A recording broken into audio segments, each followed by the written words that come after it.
Sir, step away from that gate. You're trespassing on HOA property." Those were the first words I heard less than 10 minutes after arriving at the valley my grandfather had left me.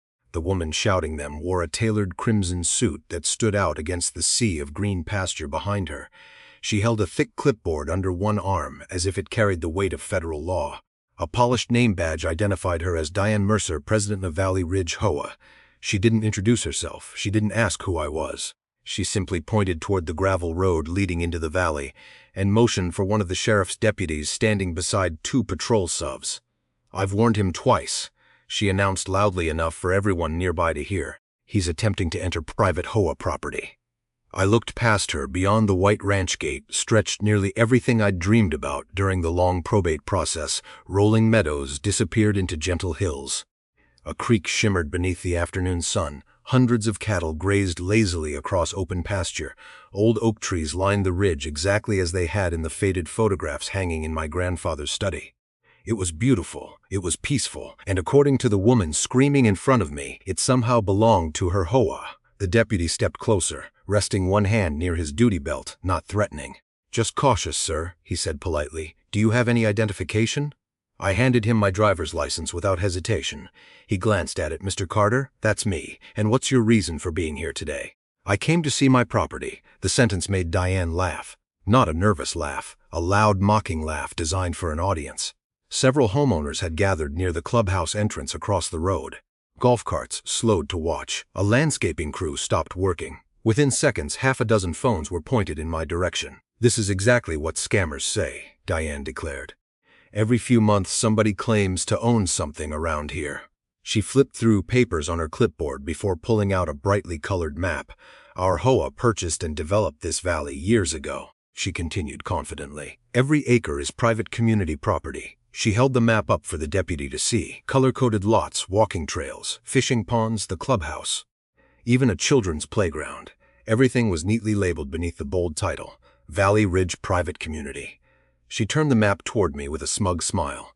"So unless you're here delivering supplies, you need to leave." I studied the map for several quiet seconds. It looked professional, expensive, official, but something about it immediately caught my attention. It wasn't a county survey. It wasn't a recorded plat. It wasn't a deed. It was a marketing map.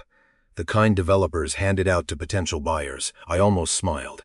Almost instead, I folded my arms against the fence and looked out across the valley again. "I see." That was all I said. The silence seemed to irritate Diane more than an argument would have. "So you admit you're trespassing?" "I didn't say that." "Then explain why you're here." "I already did." She rolled her eyes dramatically before turning back toward the deputy. "See? He's refusing to cooperate." The deputy remained professional. "Mr. Carter, do you have any documents showing ownership?" "Not with me." Diane clapped her hands together once. "There it is." She looked around triumphantly, feeding off the attention from the growing crowd. "No deed, no paperwork, no proof." She leaned closer, lowering her voice just enough to sound condescending instead of angry. "You people always think rural land is abandoned." Then she smiled. "But this community has lawyers." A few homeowners chuckled. Someone whispered that I was probably another land scammer trying to shake down the neighborhood. Another person suggested the deputy arrest me before I became a problem.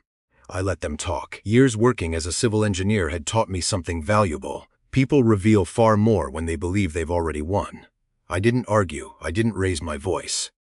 I didn't tell them that my grandfather had owned this valley for more than 70 years. I didn't mention the probate case that had closed only 6 days earlier. And I certainly didn't tell them that a fireproof box sitting in the trunk of my pickup contained the original recorded deed, the probate transfer, and every county document connecting my family's name to all 2,500 acres. Instead, I nodded politely. "Thank you for your time." I got back into my truck as I drove away. I caught one last glimpse of Diane standing beside the sheriff's SUV, smiling confidently while the residents applauded. She thought she'd just chased away another trespasser. She had no idea she'd just ordered the legal owner of the entire valley to leave his own land. I didn't drive straight to a lawyer. I drove to the only place my grandfather had always trusted, the Morgan County Recorder's Office. The woman behind the records counter looked at my driver's license before typing my last name into her computer. "Carter?" she asked. "Yes." She frowned slightly. "We haven't seen that name connected to Valley Ridge in years." "I know. My grandfather passed away." Her expression softened. "I'm sorry. A few minutes later, she disappeared into a climate-controlled archive room and returned pushing a small cart loaded with oversized record books, rolled survey maps, and several thick document folders. She smiled. "Looks like your grandfather kept everything." That sentence alone told me more than I expected. For years, everyone outside my family had assumed the valley belonged to Valley Ridge HOA. But inside the county records, nothing had changed. The legal owner had always been my grandfather. Now it was me. One by one, the documents confirmed exactly what I hoped: the original deed. The probate transfer signed only 6 days earlier. Property tax records, boundary surveys dating back almost 70 years, even aerial photographs filed decades before the subdivision existed. The entire valley, every pasture, every creek, every wooded hill, every single acre, still belonged to my family. Not the HOA, not the developer, not the board, me. I asked the clerk one simple question. When was the last time anyone recorded a transfer involving Valley Ridge HOA? She searched again, then shook her head. They never did. I looked up. What do you mean, the developer sold houses? She tapped the screen. But according to county records, the land underneath never transferred. For several seconds, neither of us spoke. Then she quietly added, "I think someone assumed nobody would ever check." That sentence stayed with me all afternoon. Someone had built an entire community on assumptions, not ownership. Assumptions. I spent the next 4 hours comparing old surveys with current satellite maps. Every overlay revealed something worse. The clubhouse, on my land; the community lake, my land; the walking trails, mine; the picnic pavilion, mine. Even the visitor parking lot sat entirely inside the original Carter family boundary. But what truly shocked me wasn't the clubhouse. It was the houses, dozens of them then. For by sunset, I had counted over 100 homes sitting partially or entirely inside property legally owned by my family. It didn't make sense. How could this happen? The answer came from an elderly surveyor named Frank Delaney. He had surveyed neighboring farms for nearly 40 years when I showed him the old boundary maps. He removed his glasses and sighed. "I was wondering when somebody would finally bring these back." "You've seen them before?" "Oh, many times." He leaned back in his chair. "The original developer knew your grandfather owned the valley." "He did?" Frank nodded. "He planned to buy it." "So what happened?" "Your grandfather refused." Apparently, 30 years earlier, a development company had offered to purchase the entire valley to build an upscale gated community. My grandfather turned them down. He believed farmland should remain farmland. The developer bought neighboring land instead. But according to Frank, they made one dangerous decision. They printed marketing maps that stretched the community boundary into your grandfather's valley. Marketing maps? They weren't legal surveys. They were sales brochures.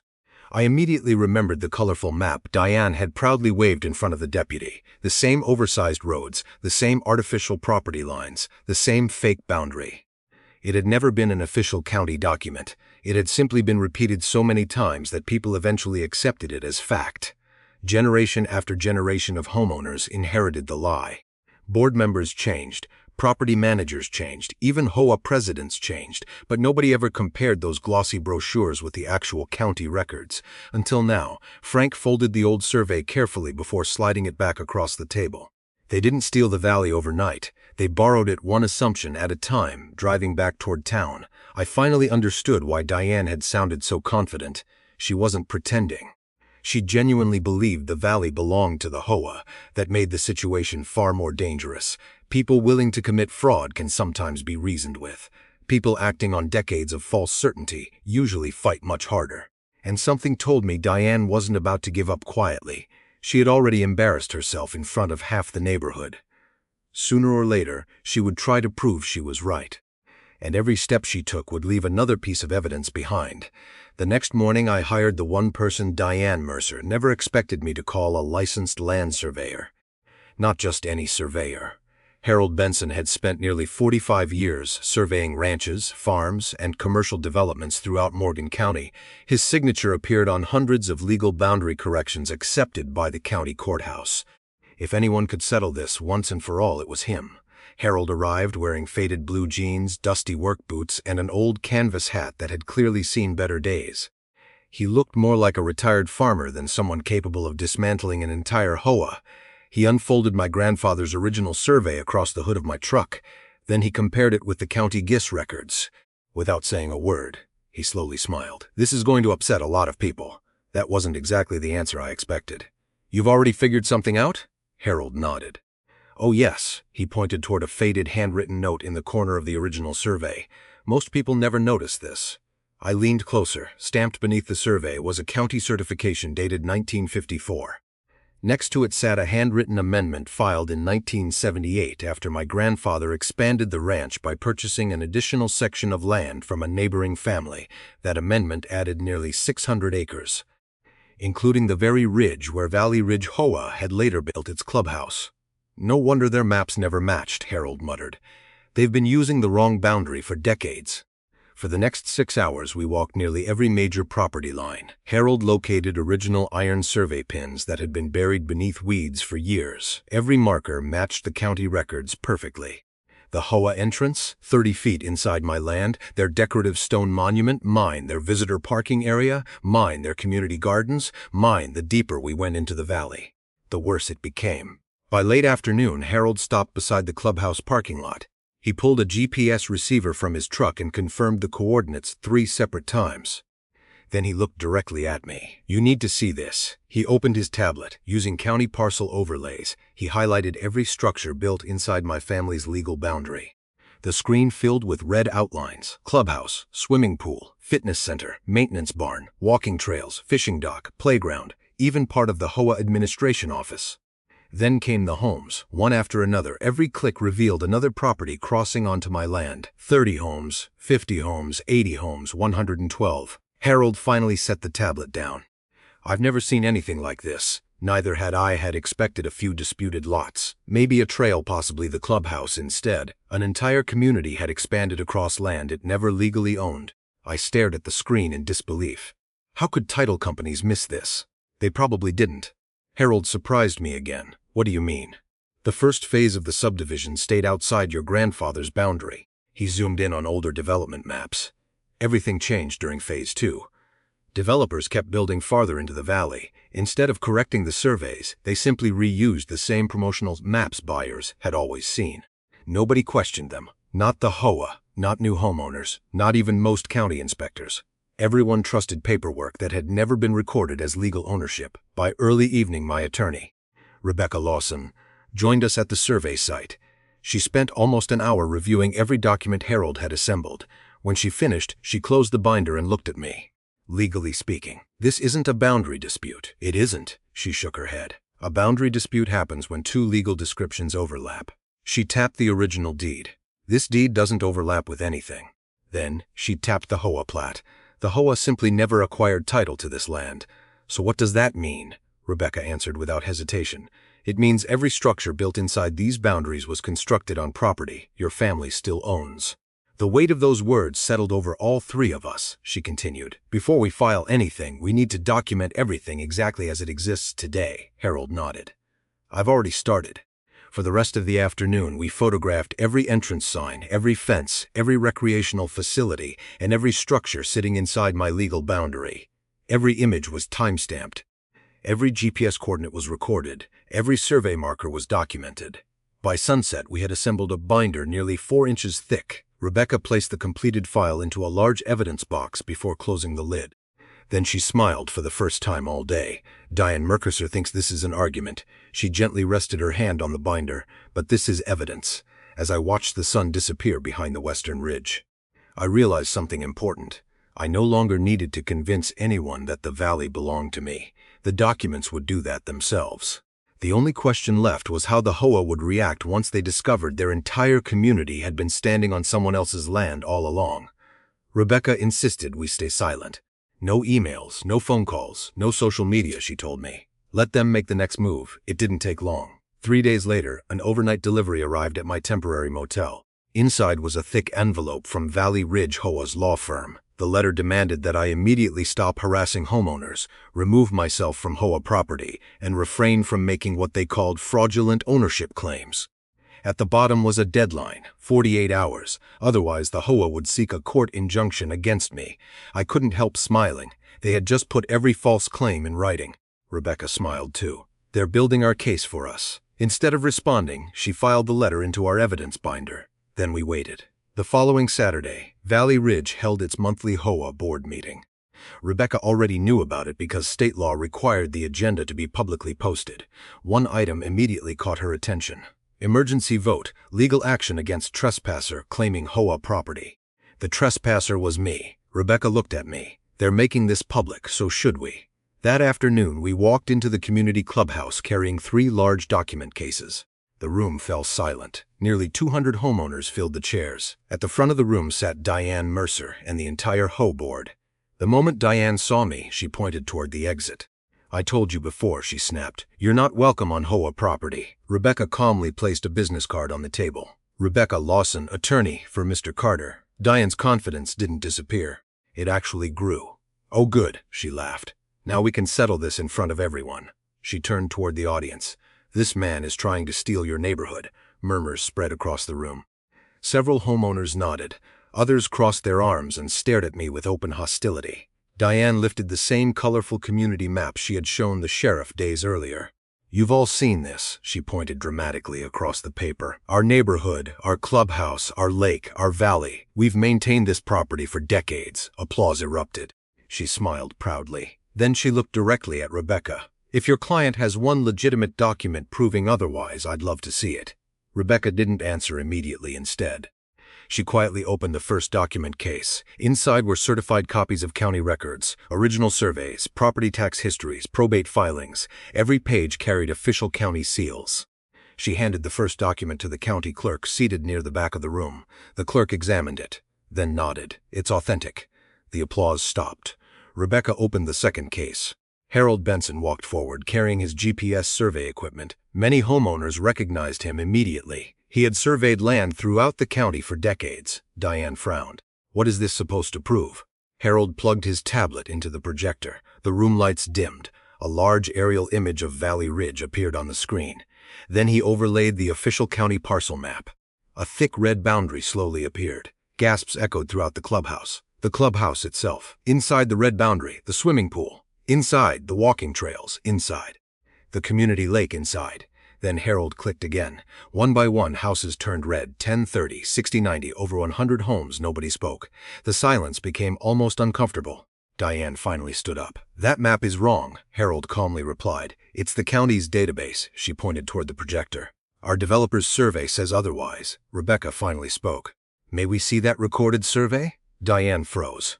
For the first time all afternoon, she didn't have an answer. She shuffled through her folder. Marketing brochures, architectural drawings, neighborhood newsletters, landscaping plans, everything except one thing, a recorded deed.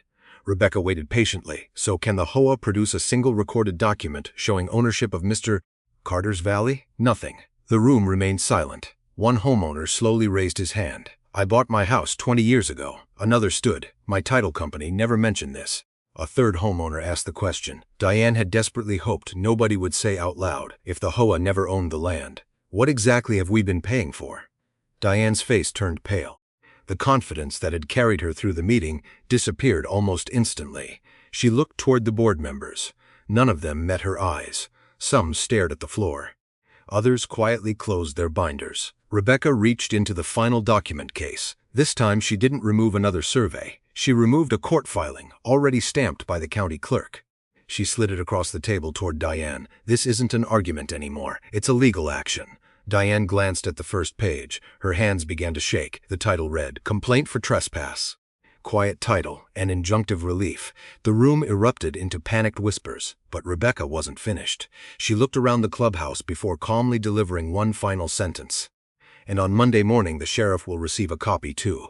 Monday morning arrived far quieter than I expected. No angry emails, no threatening letters, no deputies waiting outside my motel. Instead, my phone rang just after 8. It was Rebecca. "They've been served." I didn't need to ask who. Every member of the Valley Ridge HOA board had received copies of the lawsuit. So had the property management company. So had the original developer. And by 9 o'clock, the Morgan County Sheriff's Office had officially acknowledged the court filing. The legal process had begun. For the first week, Diane Mercer tried to project confidence. She emailed homeowners claiming the lawsuit was completely without merit. She promised the board would win quickly. She even posted updates insisting the HOA's attorneys had everything under control. But reality has a way of catching up with confidence, especially when the evidence is public. Within days, homeowners began requesting copies of the county records. Some hired their own attorneys. Others contacted their title companies. Several longtime residents drove to the courthouse themselves. Every one of them came back with the same answer. The county records matched mine, not the HOA's. The questions started spreading faster than the board could answer them. If the HOA never owned the valley? Who approved the clubhouse? Why were we paying maintenance fees on land that wasn't ours? What exactly did the developer sell us? The monthly board meeting that followed was nothing like the previous one. This time there were no cheers, no applause, no speeches, only frightened homeowners demanding answers. One elderly couple stood and explained they had lived there for 23 years. "I've paid dues every month," the husband said quietly. "Were we paying for something the HOA never legally controlled?" Diane couldn't answer. Another resident held up a copy of the county parcel map. "My attorney says this is public information." He looked directly at the board. "Why didn't any of you verify this before threatening the actual owner?" Silence. The board members stared at one another. For the first time since this nightmare began, nobody defended Diane.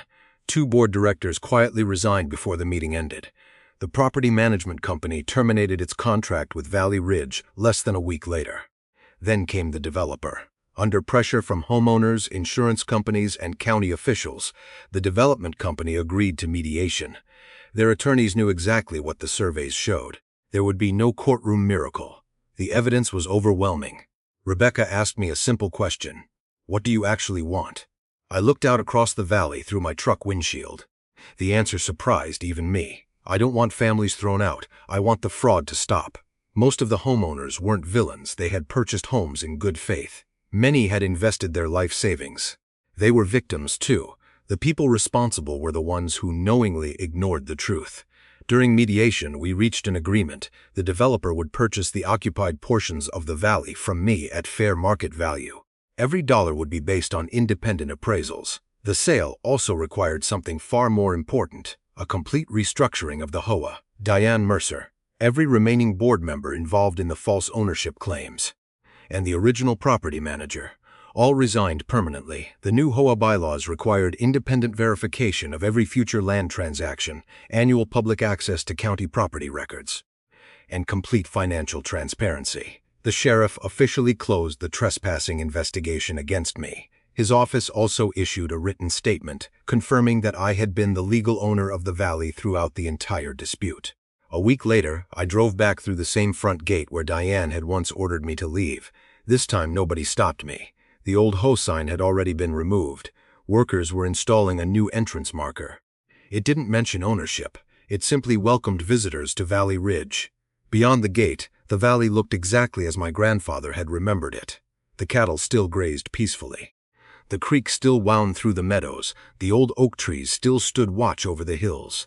Some things had changed, others never needed to, before leaving that afternoon. I stopped beside the original property marker. Harold had uncovered weeks earlier. I brushed away a little dirt from the weathered stone. Nearly 70 years earlier, my grandfather had placed it there himself. Ownership had never disappeared. Only the truth had been forgotten. As I climbed back into my truck, I glanced one last time across the valley. My grandfather used to tell me something whenever we repaired fences together. People can argue over almost anything, but the land always remembers who cared for it. Turns out the county records remembered too.